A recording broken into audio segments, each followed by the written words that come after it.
Hi everyone, स्वागत है आपका एकेडमिक सॉल्यूशन में। तो आज की इस वीडियो में हम लोग एनसीईआरटी इतिहास क्लास 8 के कुछ महत्वपूर्ण प्रश्न को देखेंगे। ये हमारा प्रश्न 2 चैप्टर से लिया गया है। आज का हमारा ये सेशन पार्ट 4 है। इससे पहले पार्ट 1, पार्ट 2, पार्ट 3 ये अपलोड कर दिए गए हैं और इसका प्लेलिस्ट भी बना दिया गया है। लिंक डिस्क्रिप्शन बॉक्स में दिया हुआ है। अगर इस वीडियो का पीडीएफ चाहते हैं तो आप हमारे टेलीग्राम ग्रुप को ज्वाइन कर सकते हैं। लिंक डिस्क्रिप्शन बॉक्स में दिया हुआ है। तो चलिए आज के सेशन को स्टार्ट करते हैं। आर्म्स एक्ट कब पारित किया गया? इसका सही आंसर है ऑप्शन ए 1878 में। 1878 में आर्म्स एक्ट पारित किया गया, जिसके जरिए भारतीयों द्वारा अपने पास हथियार रखने का अधिकार छीन लिया गया।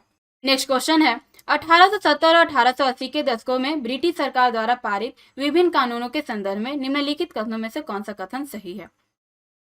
इसका सही आंसर है option A vernacular press act पारित करके सुनिश्चित किया गया कि यदि किसी अखबार में कोई आपत्तिजनक चीज छपती है तो सरकार उसकी प्रिंटिंग प्रेस सहित सारी संपत्ति जब्त कर सकती है। कांग्रेस की स्थापना निम्नलिखित में से कहां की गई थी? इसका सही आंसर है ऑप्शन डी बंबई में। 1885 में देश भर के 72 प्रतिनिधियों ने बंबई में सभा करके भारतीय राष्ट्रीय कांग्रेस की स्थापना की। Poverty and on British rule in India निम्नलिखित में से किसके द्वारा लिखित पुस्तक है? इसका सही आंसर है ऑप्शन बी दादा भाई नौरोजी द्वारा। स्वतंत्रता मेरा जन्म सिद्ध अधिकार है और मैं इसे लेकर रहूंगा। उपर्युक्त कथन निम्नलिखित में से किसका है? इसका सही आंसर है ऑप्शन बी बाल गंगाधर तिलक।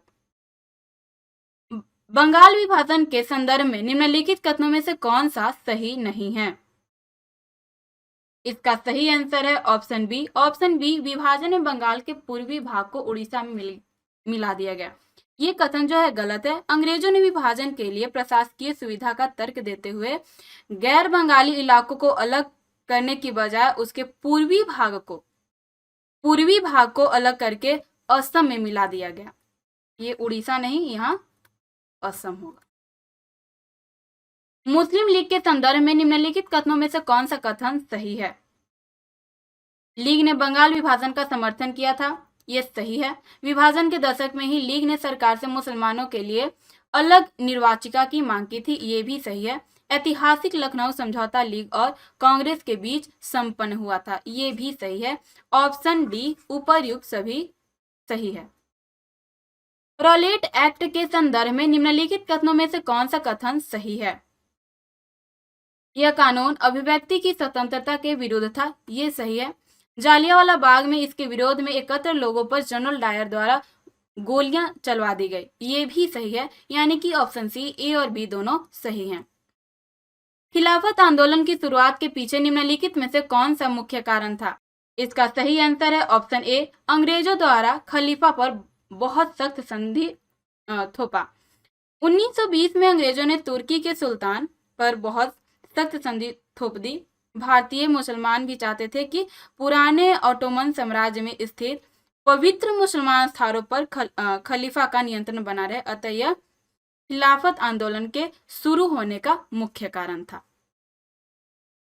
कांग्रेस ने जवाहरलाल नेहरू की अध्यक्षता में पूर्ण स्वराज का प्रस्ताव कब पारित किया? इसका सही आंसर है ऑप्शन बी 1929 में। 1929 में कांग्रेस ने जवाहरलाल नेहरू की अध्यक्षता में पूर्ण स्वराज का प्रस्ताव पारित किया। इसी प्रस्ताव के आधार पर 26 जनवरी 1930 को पूरे देश में स्वतंत्रता दिवस के रूप में मनाया गया, इसलिए ये सही है। ब्रिटिश भारत के संदर्भ में निम्नलिखित कथनों में से कौन सा कथन सही है? इसका सही आंसर है ऑप्शन ए साइमन कमीशन में कोई भारतीय प्रतिनिधि नहीं थे, ये सही है। कथन 2 जो है वो हमारा गलत है। आजाद हिंद फौज का गठन सुभाष चंद्र बोस द्वारा किया गया था। आजाद हिंद फौज का गठन रास बिहारी बोस ने किया था। रास बिहारी बोस ने किया था। महात्मा गांधी की दक्षिण अफ्रीका से भारत वापसी कब हुई? इसका सही आंसर है ऑप्शन डी 1915 को, 9 जनवरी 1915 को। नेक्स्ट क्वेश्चन है असहयोग आंदोलन की शुरुआत कब हुई? इसका सही आंसर है ऑप्शन ए 1920। असहयोग आंदोलन की शुरुआत 1 अगस्त 1920 से हुई तथा फरवरी 2022 में चौरी चौरा में किसानों की एक भीड़ द्वारा की गई हिंसा की घटना के कारण गांधी जी ने अचानक असहयोग आंदोलन वापस ले लिया था। सविनय अवज्ञा आंदोलन की शुरुआत कब हुई? इसका सही आंसर है ऑप्शन सी 1930 को। 6 अप्रैल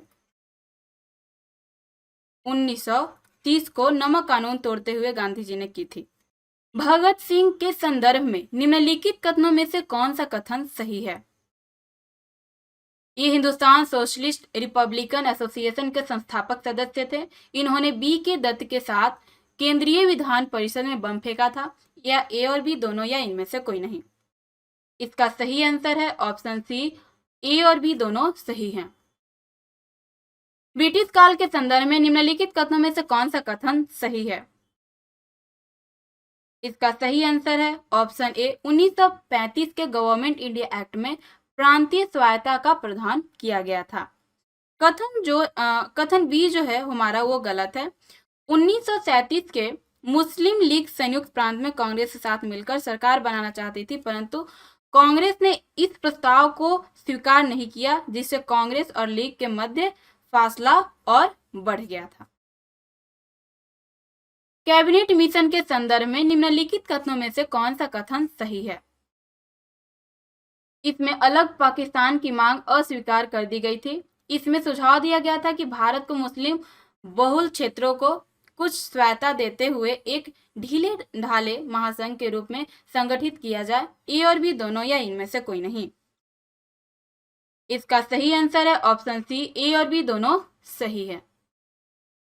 लीग द्वारा प्रत्यक्ष कार्यवाही दिवस का आह्वान निम्नलिखित में से कब किया गया था? इसका सही आंसर है ऑप्शन बी 16 अगस्त 1946 को। निम्नलिखित कथनों में से कौन सा कथन सही है? इसका सही आंसर है ऑप्शन सी ए और बी दोनों हमारा सही है। सरदार वल्लभ भाई पटेल 1931 में कांग्रेस के अध्यक्ष रहे थे। तो स्वतंत्र भारत के पहले भारतीय गवर्नर जनरल चक्रवर्ती राजगोपालाचारी थे। ये बिल्कुल सही है। मौलाना आजाद का जन्म कहाँ हुआ था? इसका सही आंसर है ऑप्शन बी मक्का में। खान अब्दुल गफ्फार खान के संदर्भ में निम्नलिखित कथनों में से कौन सा कथन सही है? इन्हें बादशाह खान के नाम से भी जाना जाता है। इन्होंने खुदाई खिदमतगार संगठन की स्थापना की थी। ए और बी दोनों या इनमें से कोई नहीं? इसका सही आंसर है ऑप्शन सी ए और बी दोनों हमारा जो है वो सही है। स्वतंत्रता के बाद बने भारतीय संविधान में निम्नलिखित में से कौन सी विशेषताएं उपस्थित थी? सार्वभौमिक वयस्क मताधिकार, सभी नागरिकों की कानून की नजर में समानता, छुआछूत के चलन की समाप्ति, अछूतों के साथ साथ आदिवासियों को विधायिका और नौकरियों में आरक्षण। ऑप्शन ई और उपर्युक्त सभी ए बी सी डी ये सभी सही है। नए संविधान के साथ भारत अंतर विरोधों के एक नए युग में प्रवेश करने जा रहा है। राजनीति में हमारे पास समानता होगी और सामाजिक व आर्थिक जीवन में हम असमानता की राह पर चलेंगे। उपर्युक्त कथन निम्नलिखित में से किसका है? इसका सही आंसर है option A doctor Bhimrao Ambedkar का। स्वतंत्रता के बाद भारत के विकास के लिए निश्चित की गई नीतियों के संदर्भ में निम्नलिखित कथनों में से कौन सा कथन सही है? आर्थिक विकास नीतियां बनाने और उनके लागू करने के लिए योजना आयोग का गठन किया गया। दूसरी पंचवर्षीय योजना में भारी उद्योगों और विशाल बांध परियोजनाओं पर सबसे अधिक जोर दिया गया। जवाहरलाल नेहरू ने भारत की विदेश नीति का मूल आधार गुट निरपेक्ष आंदोलन को बनाया। यह उपर्युक्त सभी। इसका सही आंसर है ऑप्शन डी उपर्युक्त सभी ये सही है।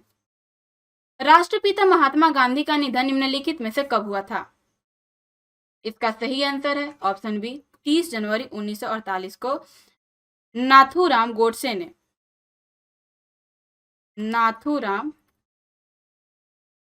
गोडसे ने महात्मा गांधी की हत्या कर दी थी, गोली मारकर हत्या कर दी थी। बंबई प्रांत का मराठी और गुजराती भाषी दो अलग राज्यों में विभाजन कब हुआ? इसका सही आंसर है ऑप्शन ए 1960 में बम्बई प्रांत को मराठी और गुजराती भाषी दो अलग राज्यों में बांट दिया गया। 1966 में पंजाब का विभाजन हुआ। पंजाब का विभाजन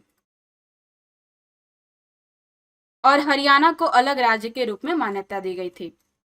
तो ये थे आज के हमारे कुछ महत्वपूर्ण प्रश्न। उम्मीद करेंगे कि आपको पसंद आएगा। अगर वीडियो अच्छा लगे तो अपने दोस्तों के साथ इसे शेयर जरूर कीजिएगा। अगर इस वीडियो का PDF चाहते हैं तो आप हमारे टेलीग्राम ग्रुप को ज्वाइन कर सकते हैं, लिंक डिस्क्रिप्शन बॉक्स में दिया हुआ है। तो आज के लिए वीडियो में बस इतना ही। मिलते हैं हम लोग नेक्स्ट वीडियो में।